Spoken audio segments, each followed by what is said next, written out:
किया, उसमें जो वर्तमान में 37 एसटीपी हैं, सीवेज ट्रीटमेंट प्लांट, जो कि बहुत बुरी स्थिति में थी और डीपीसीसी के और जो पैरामीटर्स पे पूरे भी नहीं होते थे, उनको अपग्रेडेशन का काम हमने शुरू किया। अब तक 28 जो एसटीपी हैं हम उन्हें अपग्रेड कर चुके हैं और 9 एसटीपीज पे काम चल रहा है। इसके अलावा दिल्ली के सभी ड्रेन्स को टैप करने का काम, उनका ड्रोन सर्वे का काम हमने पूरा किया, क्योंकि अल्टीमेटली यही ड्रेन्स हैं जो यमुना जी में जाके गिरती हैं और यमुना को दूषित करती हैं। तो सबसे इम्पोर्टेंट काम जो यमुना सफाई की दृष्टि से था वो ये था कि इन सभी नालों को टैप किया जाए और इन पे एसटीपी या डीएसटीपीज लगा करके इनके पानी को ट्रीट किया जाए। तो हमने 2400 करोड़ रुपए की लागत से 35 नए डिसेंट्रलाइज्ड एसटीपी बनाने के लिए टेंडरिंग प्रक्रिया पूरी करी है, जिसमें सीवर लाइन भी और हाउस होल्ड कनेक्शन भी जुड़े हों। तो इसका काम शुरू होगा और इसी के रिजल्ट के माध्यम से ही यमुना हमें समय के साथ बेहतर दिखाई देनी शुरू होगी। इसके अलावा 12 और एसटीपीज जो कि वर्तमान में जो एसटीपी है उन्हीं प्रीमिसेस में बनाए जाएंगे 7200 करोड़ की लागत से, उसकी भी प्लानिंग पे काम चल रहा है।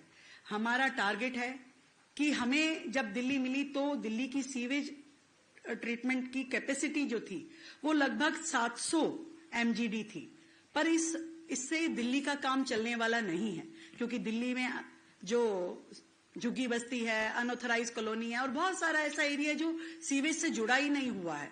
हम इसकी कैपेसिटी को 1500 एमजीडी तक लेकर के जाने के लिए हमारी प्लानिंग है। 700 से 1500 एमजीडी कैपेसिटी पे हम काम कर रहे हैं, जिसको वर्तमान में हमने 814 एमजीडी तक पहुंचाया है अपने वर्तमान के एसटीपीज को अपग्रेड करके।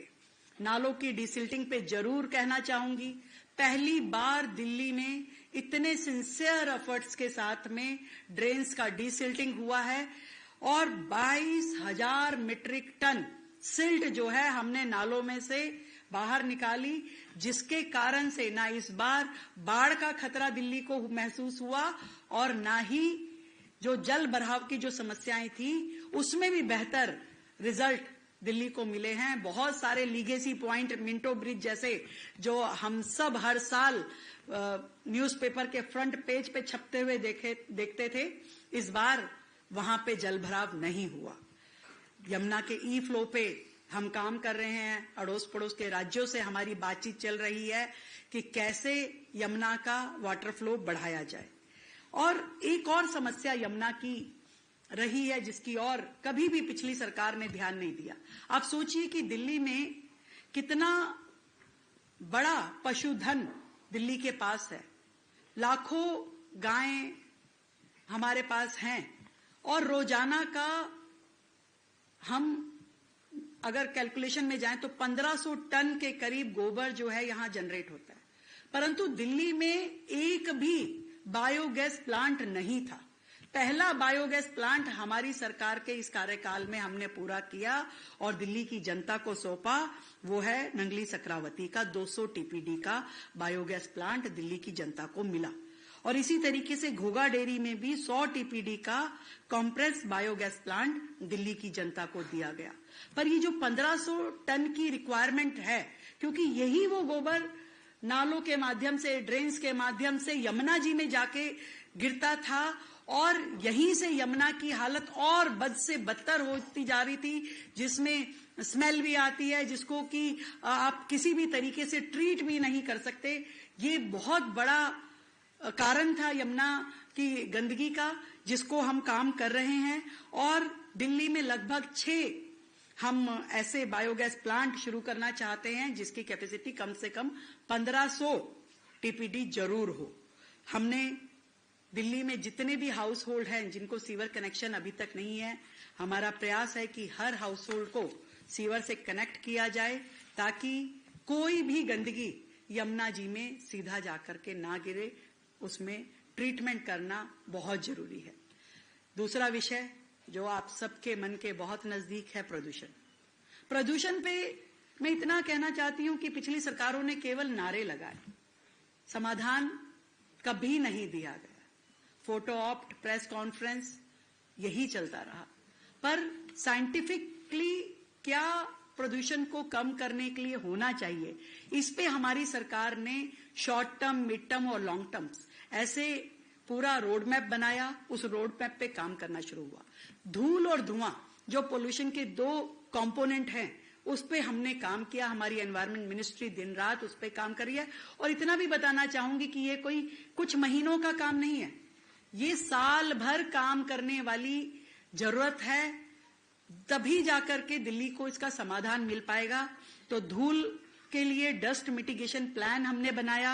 हमने दिल्ली को वॉल टू वॉल कारपेटिंग का फॉर्मूले के साथ में सभी एजेंसीज को ये डायरेक्ट किया, चाहे वो डीडीए हो, एमसीडी हो, पीडब्ल्यूडी, हर एजेंसी अपनी जो लैंड ओनिंग एजेंसी है वो दिल्ली की सड़कों को वॉल टू वॉल बनाएगी और बाकी के एरिया को ग्रीन डेवलप करेगी। ऐसे पूरी प्लानिंग के ऊपर काम चल रहा है। इस साल हमने 35 लाख नए इंडिजीनियस पेड़ लगाने का प्लानिंग की है, उसकी खरीद चल रही है और उन पौधों को हम दिल्ली में लगाएंगे, क्योंकि आज तक दिल्ली में जो पेड़ लगे हुए थे वो हम सब जानते हैं कि उसके कारण से हमें कोई बहुत ऑक्सीजन नहीं मिल पाती। सफेदे, कीकर, बबूल, इस तरह की प्लांटेशन ज्यादा दिल्ली में रही, जिसको अब हम बदलेंगे। और पहली बार दिल्ली सरकार द्वारा फॉरेस्ट नोटिफिकेशन जो हुआ, 4200 हेक्टेयर जमीन को, रिज एरिया को हमने फॉरेस्ट नोटिफाई करके दिल्ली की जनता को अच्छी हवा देने के लिए हमने अपनी कोशिश की है।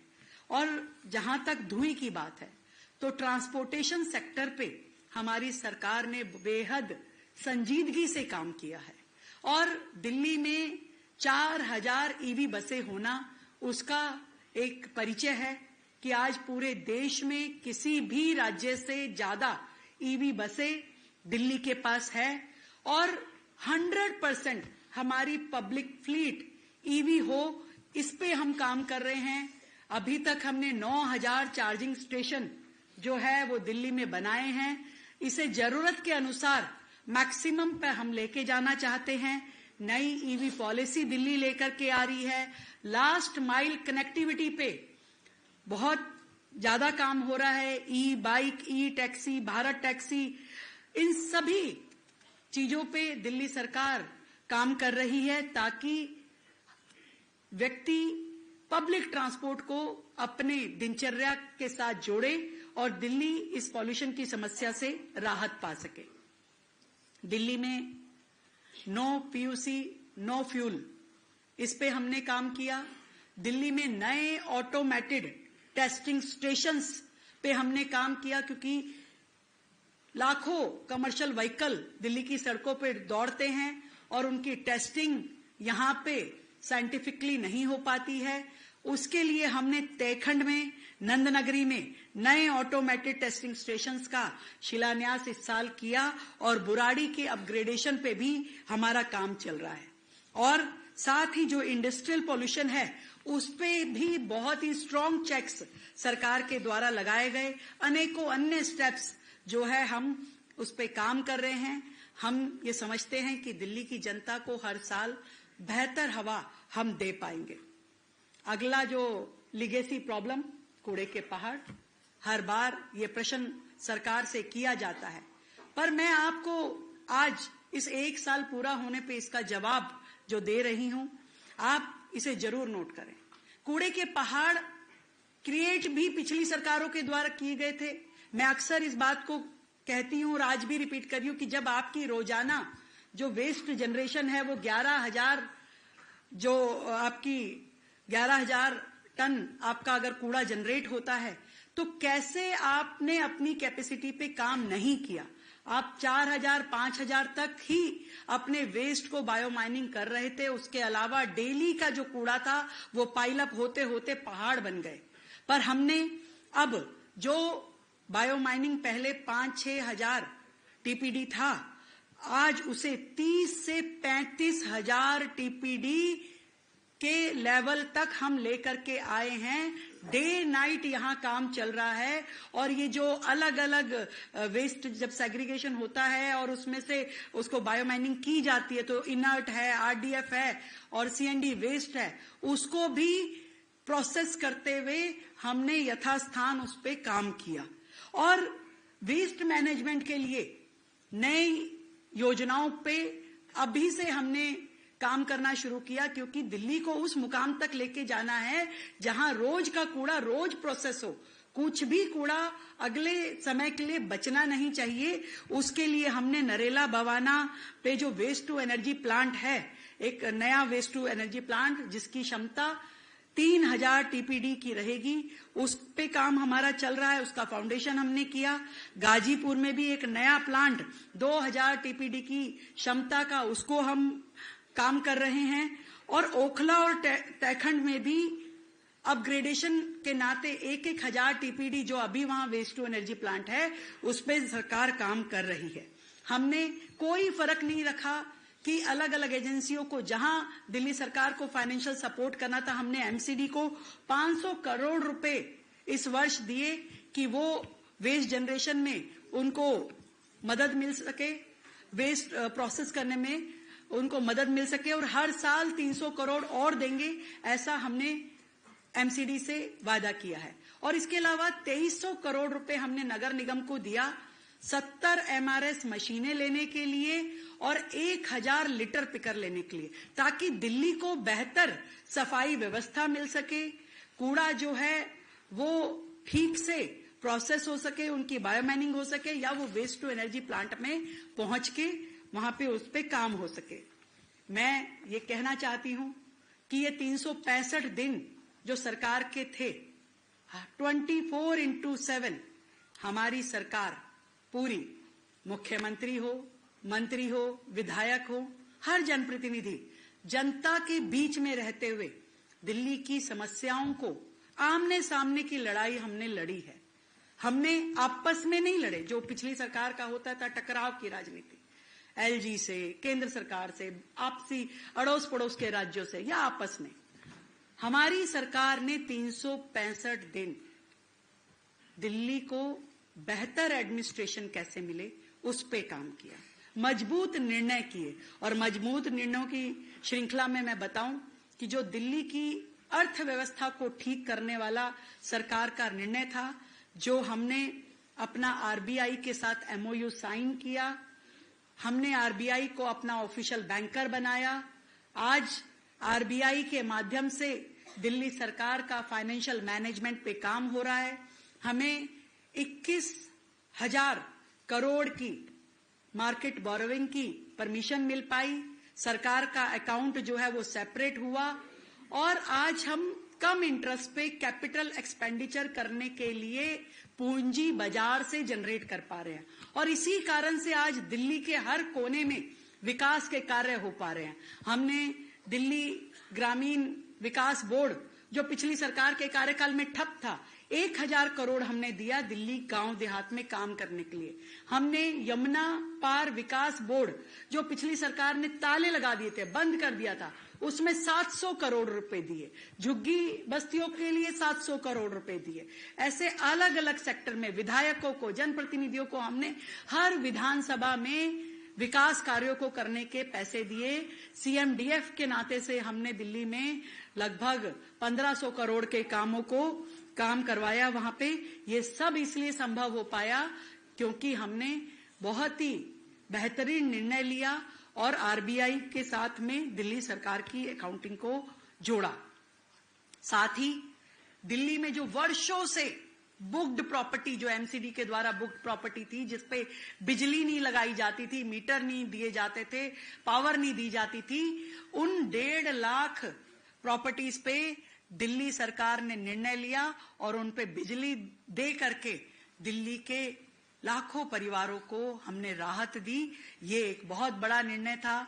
दिल्ली के वर्किंग कल्चर को बेहतर करने के लिए हमने 24/7 और ईज ऑफ डूइंग करने के लिए अनेकों निर्णय लिए, जिसमें से लाइसेंसिंग प्रक्रिया से पुलिस को अलग करना एक बहुत ही अच्छा निर्णय था जिसको जनता ने बेहद सराहा। हमने जो MSMEs को लोन देने के लिए 10 करोड़ रुपए का लोन जो CGT MSE के माध्यम से ये दिल्ली के व्यापार को बढ़ाने के लिए, दिल्ली के स्मॉल स्केल एंटरप्राइजेस को मनोबल देने के लिए, लोन देने के लिए, कोलेटरल फ्री लोन हमने दिल्ली सरकार ने देने के लिए इस काम को किया, जिससे दिल्ली को एक बहुत ही आर्थिक संबल मुझे लगता है मिला है। और पिछली सरकार जिस पर्दे के पीछे छिपती थी, जिस करप्शन को करने के लिए हर जगह रास्ता ढूंढती थी, उन सारे रास्तों को, उन सारी लीकेजेस को हमने खत्म करते हुए दिल्ली के पूरे सिस्टम को डिजिटलाइज किया है। आज दिल्ली सरकार पूरी तरीके से ई-फाइलिंग पे काम कर रही है। हमारी विधानसभा विधानसभा हो चुकी है। आज हर चीज ट्रांसपेरेंट है। हमने अपनी CM प्रगति पोर्टल बनाया है ताकि हर प्रोजेक्ट का जो है वो अपडेट हमें मिल सके। हमने जन सुनवाई का पोर्टल जो दिल्ली सरकार में इससे पहले की सरकारों द्वारा बहुत ही थका हुआ सिस्टम था, उसको अपग्रेड करके कल हम दिल्ली की जनता को हम सपुर्द कर रहे हैं CM जन सुनवाई पोर्टल, जिसमें ऑनलाइन भी, ऑफलाइन भी, व्हाट्सएप के माध्यम से भी, कॉल सेंटर भी, ये सब कुछ दिल्ली की जनता के लिए उपलब्ध रहेगा, जहां दिल्ली की जनता अपनी समस्याएं कह सकती है, उनका फीडबैक ले सकती है, उसकी अपील में जा सकती है। ऐसा पोर्टल जो है दिल्ली की जनता को हम देने जा रहे हैं। मैं ये भी कहना चाहूंगी कि जहां दृढ़ निर्णय हमने लिए, वहां पर सरकार बेहद संवेदनशील भी है। और उस संवेदनशीलता को हम इस प्रकार से कह सकते हैं कि जो 1984 के दंगों में लोग बेसहारा हुए थे, उन परिवारों को हमने नौकरी देकर के सरकार की ओर से जो संवेदनाएं प्रकट की, वो बहुत महत्वपूर्ण है, जो हर सरकार में होनी चाहिए। कोविड के विक्टिम जो थे, 5-5 साल से वो लोग अपनी हेल्प के लिए वेट कर रहे थे कि सरकार को जो हेल्प करनी थी। मुझे याद आता है कि पिछली सरकार में केजरीवाल साहब कहीं पे पॉलिटिक्स करनी होती तो तुरंत 1 करोड़ रुपए का चेक लेके पहुंच जाते थे। कहीं पे किसी का मर्डर हुआ, कहीं कोई ऐसी दुर्घटना हुई जिस पे राजनीति करने का पूरा स्कोप हो, वहां 1 करोड़ का चेक हाथ में लेके जाते थे। पर 5 साल से पेंडिंग कोविड विक्टिम्स को जो दिल्ली सरकार के एम्प्लॉइज थे, हमारे डॉक्टर थे, उनको उन्होंने कभी ये ध्यान नहीं दिया कि उनके परिवारों को भी मदद करनी है। वो सारी पेमेंट्स हमारी सरकार ने आने के बाद किया। इसी प्रकार से जो कश्मीरी परिवार थे, उनका मामला उलझाए रखा उन्होंने, परंतु उन 1832 फैमिलीज के लिए भी हमने पूरी सहायता देके उनके मैटर को रिजॉल्व किया। और एक बड़ा गैप की योजना बना दी जाती थी, पर उसका कोई फॉलोअप नहीं होता था। सरकार के पैसे कहां जा रहे हैं, इसका कोई फीडबैक नहीं होता था। लाडली योजना कांग्रेस के समय में आई, परंतु तब से लेके अब तक 2.25 लाख बच्चियां ऐसी थी जिनको उनका लाडली योजना का पैसा मिला नहीं था।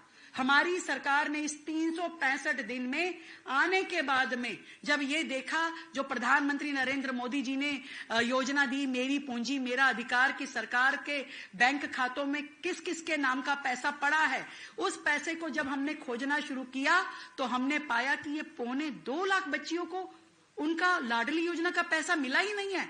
तो पहले फेज में हमने 30,000 बच्चियों को खोज के 90 करोड़ रुपए डीबीटी कराया उनके अकाउंट में, और अगले फेज में हम 2 मार्च को दिल्ली की 40,000 और बच्चियों को 100 करोड़ रुपए की डीबीटी करने जा रहे हैं। तो ये सारी चीजें, मैं बहुत कुछ कहना चाहती हूं पर मैं बहुत कम कह पा रही हूं, बाकी चीजें आप लोगों को किताब में हमारी मिलेगी।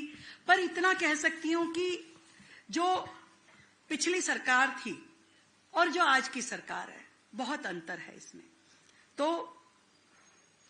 पिछली सरकार सत्ता को सुख भोगने का माध्यम मानती थी, हम सेवा का साधन मानते हैं। पिछली सरकार के लिए टकराव ही बचने का रास्ता था, पर हमारी सरकार कम्युनिकेशन और कोऑर्डिनेशन के साथ चलती है। पिछली सरकार पोस्टर वाली सरकार थी, हमारी सरकार परफॉर्मेंस वाली सरकार है।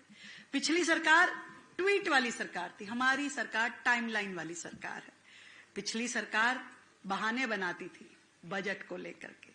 हमारी सरकार बजट के साथ परिणाम देती है और पिछली सरकार विज्ञापनों से चलती थी, हमारी सरकार वर्क ऑर्डर से चलती है। जब काम पूरे होते हैं, काम दिए जाते हैं। पिछली सरकार ने यमुना पर दशकों तक घोषणाएं बहती थी, सिर्फ घोषणाएं बहती थी। हमने यमुना जी में बहती हुई गंदगी को रोका है।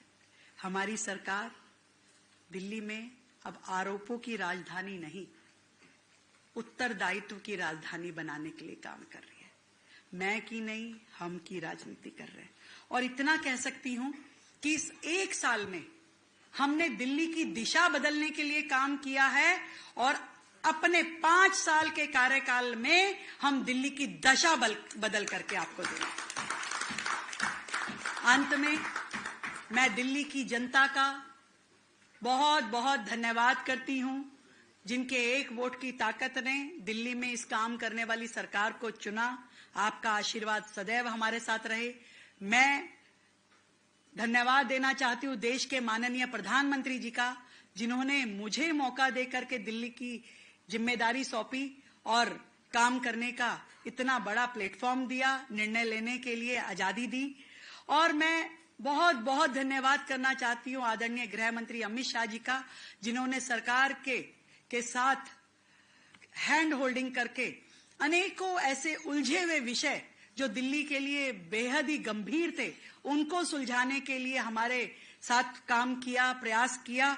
मैं अपनी भारतीय जनता पार्टी के हर एक कार्यकर्ता को, नेता को दिल की गहराई से धन्यवाद देना चाहती हूं कि वर्षों की उनकी मेहनत ने दिल्ली में आज ये काम करने वाली सरकार और गति देने वाली सरकार दी है।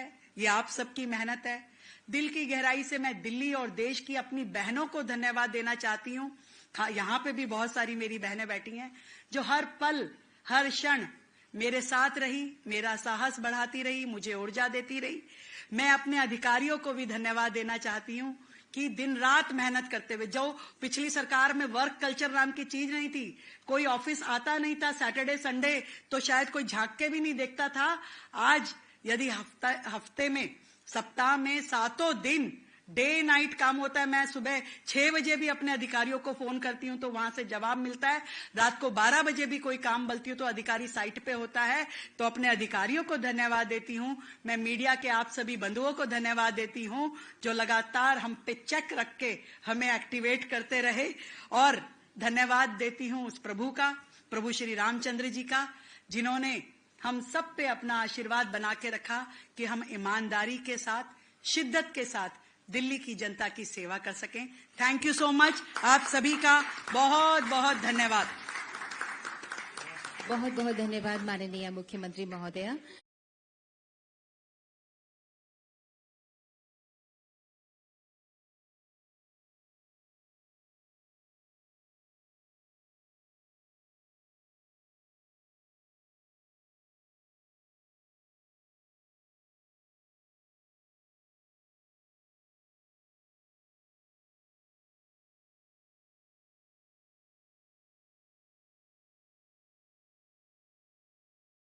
उत्कलगंगा विंध्य हिमाचल यमुना गंगा उच्चल जलधि तरंगा तव शुभ नामे जागे तव शुभ आशीष मांगे गाहे तव जय गाथा जन गण मंगलदायक जय हे भारत भाग्य विधाता जय हे जय हे जय हे जय जय जय जय हे।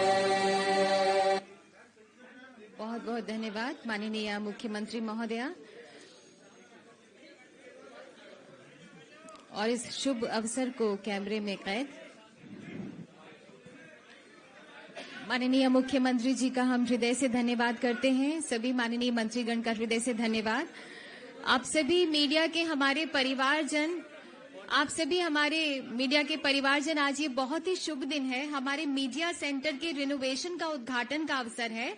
आप सभी के कर कमलों द्वारा और माननीय मुख्यमंत्री जी के कर कमलों द्वारा